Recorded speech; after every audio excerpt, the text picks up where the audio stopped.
Takže bod číslo 15, návrh na zmenu a doplnenie sadzovníka mestskej časti Bratislava Vajnory.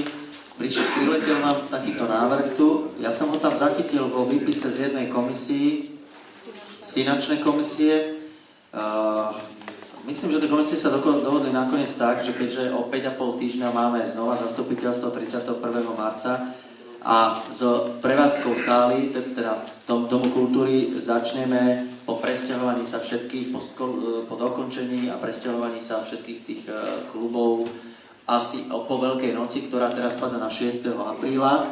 Takže máme čas toto schváliť ešte nie šiť horúcou ihlou, ale môžeme to urobiť úplne v pokoji a prejsť si to zase na všetkých komisiách a potom na rade. Ale je len jeden návrh, lebo už je veľký dopyt obyvateľov na prenájom veľkej a malej sály z dôvodu svadieb a oslav, výročí. Takže tu sa navrhuje iba veľká a malá sála, vlastne to je skoro na víkend, za 300 € malá sála a za 500 € veľká sála. A teraz bez rozlíšenia vajnoráka, nevajnoráka, to je jedno. Iba toto sa dneska navrhuje schváliť s tým, že na 31. marca sa pripraví podrobný sadzovník, ktorý už tam máte tie kolónky. A tam už budú ceny krátkodobých prenajmov, aj dlhodobých prenajmov a pre vajnorákov a nepre vajnorákov. Dobre? Môže to takto byť? Pani poslanca, otvorím diskusiu k tomuto. Nech sa páči. Chceš, Mišo? Pán poslanec Vlček. Ja si myslím, že dobrý postup, by som možno navrhoval, že keby sme sa dohodli poslanci, keby sme sa priamo išli pozrieť na zásady prevádzku Vajničky, ako to vyzerá, keď sa bude v podstate už rozdielovať nejakým spôsobom, keď sa bude baviť hlbšie o tom, že ako nastaviť jednotlivé kalkulácie. Možno by to určite prispelo veci v kompetentnom rozhodovaní. K Vajničovej si musíme sadnúť aj my tu na úrade, aj vy vo PVPSK a skutočne debatovať jedna rovina o využití prenajmov našimi spolkami a druhá potom prenajmom na komerčné účely dlhodobými a krátkými. A k tomu ty navrhuješ nejaké stretnutie priamo, že by som kalendára navrhoval nejaký deň pracovný? Určite nie, lebo vnímam tieto kultúrne zariadenie ako veľmi dôležitý medzi nich v podstate ten, čo sa ide diať. Jedna strana je teda, že momentálne tu kázni, na niečo sa pripravujeme, na druhej strane potom budeme ich zaraďovať do prevádzky a do komerčného užívania.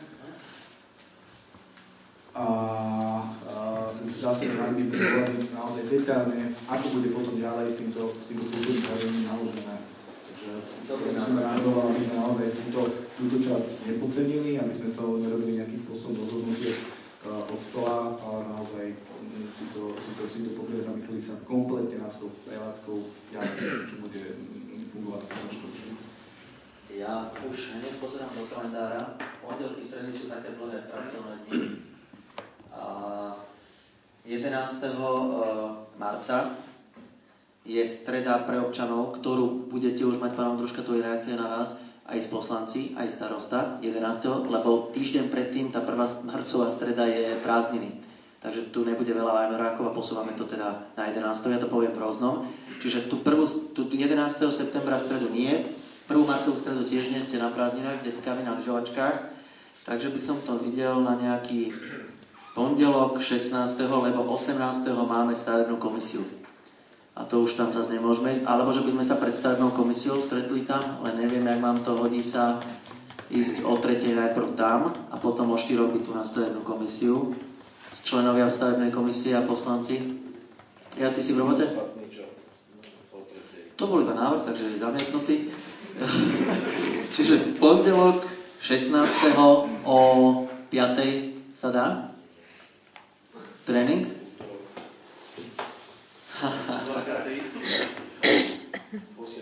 Utorok alebo štvrtok?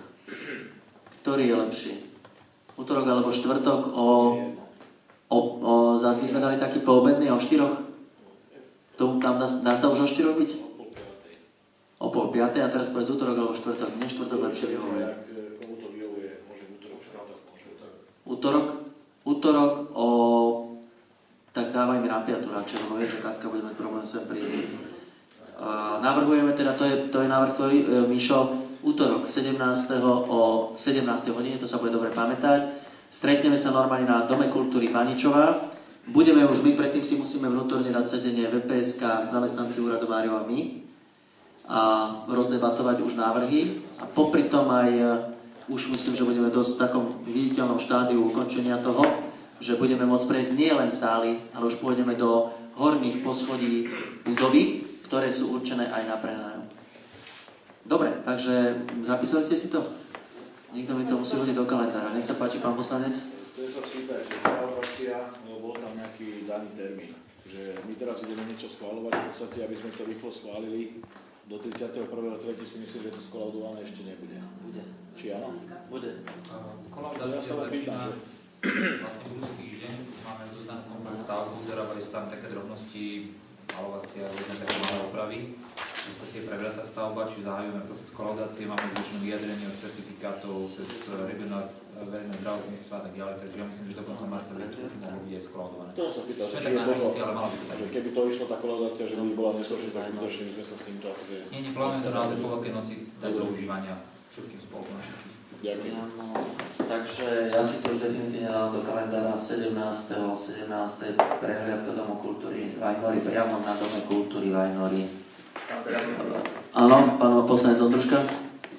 Tam má byť prizvané aj spolky? Iba poslanci. Poslanci. A tam budeme viesť diskusiu aj o tom, že teda či tam sú alternatívy samostatne, nesamostatne, spolu, kto s kým. Budeme viesť o tom tam diskusiu. Dobre? Tak váham nad tým návrhom. Však si povieme možno, ak bude treba, a budeme považovať za potrebné tam. My možno budeme mať už dohodnuté do 17.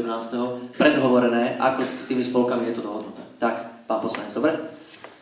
Keby nie, tak budeme nejako improvizovať. To by bolo dosť veľa ľudí tam a my to predtým predhovoríme to všetkým. Teraz sa ale vrátime naspäť k sadzobníku. Zo sadzobníka sú vybraté len 2 body, 300 a 500 eur. Teraz na prenaj, aby sme vedeli povedať občanom. Pani Porazníková, mali ste ruku hore. To bolo milo? Áno, dobre. Takže keď není už žiadna pripomienka návrh, tak potom teraz neviem, aké pripravené uznesenie, že či sa schvaľuje len na tých 300 a 500 eur. Teda to je doplnenie vlastne sadzobníka dneska o tých 300 a 500 eur. Áno. A počkajte, ja som tu mal niečo napísané. Nebude také jednoduché. Vezmú doplnenie číslo 1. A tá vás tá úloha posadila si priložený materiál, tak môžem to doplniť. Ja som sa pripravoval, ja tu mám ešte úlohu práve pani Delica. Poveruje vedúcu ekonomického oddelenia, ale možno keď to dáte na kameru, tak nebudem musieť v úlohách. Poveruje vedúcu ekonomického oddelenia mestskej časti prípravou sadzobníka mestskej časti s ohľadom na prenajmy v novom Dome kultúry do 31. marca 2015. Tá úloha aj vo všeobecnosti platí. Čiže musíte ho pripraviť do 31. marca 2015. Áno, pán poradca? Ešte možno v tej cene, pán Vajda sa napýtal, že ako bola kalkulovaná tá cena 500-300 eur, tak je to taký kvalifikovaný odhad nákladov asi energetických na veľkú a malú sálu, podľa metrov kubických. Na ekonomickej komisii sme to rozoberali, aj teraz podnikateľmi tam sú a majú prehľad o svojich nákladov v stavbách. Čiže to je taký kvalifikovaný odhad. Reálne číslo budeme vedieť po niekoľkých mesiacoch prevádzky, pretože zhruba sme rátali náklady teraz na ples, ale to sa nedá naozaj povedať, keďže ešte máme takú aj zimu, aj nezimu. Ešte je to stavba, takže naozaj to je taký prvý odhad a tam tých nákladov bude viacero.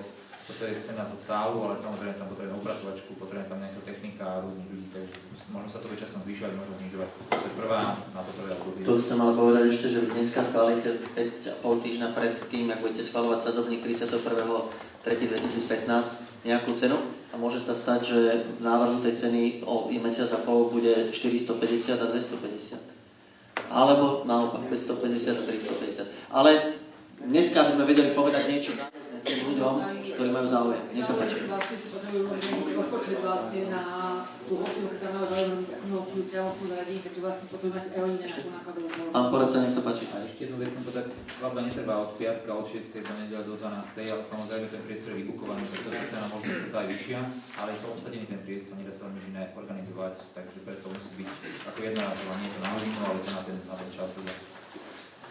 Dobre, čiže tú úlohu vám nemusíme teda tu nadávať. Berete ju ako úlohu, že pripravíte sa za V rámci finančnej komisie vlastne bol tu návrh daný, že na nás to sa má pripraviť. Je to, čo sme navrhli, vlastne zastupiteľstva. No, dobre. Takže beriem späť prípravu iba o predloženom návrhu. Dobre, Fani, nech sa páči návrh komisia. Uznesenie číslo 339, návrh na zmenu a doplnenie sadzobníka mestskej časti Bratislava Vajnory. Miestne zastupiteľstvo po prerokovaní schvaľuje zmenu a doplnenie číslo 1 sadzobníka mestskej časti Bratislava Vajnory podľa predloženého materiálu s účinnosťou od 1. apríla 2015. Marca? Pán starosta hovoril apríla. Marca? Tak znovu to prečítam. Áno, to je pravda. Uznesenie číslo 39, návrh na zmenu a doplnenie sadzobníka mestskej časti Bratislava Vajnory. Miestne zastupiteľstvo po prerokovaní schvaľuje zmenu a doplnenie číslo 1 sadzobníka mestskej časti Bratislava Vajnory podľa predloženého materiálu s účinnosťou od 1. marca 2015. Dám hlasovať o tomto uznesení, kto je za? Kto sa zdržal? Kto je proti? 7 za, nikto sa nezdržal, nikto nie je proti. Uznesenie je schválené. Pokračujem bodom číslo 16.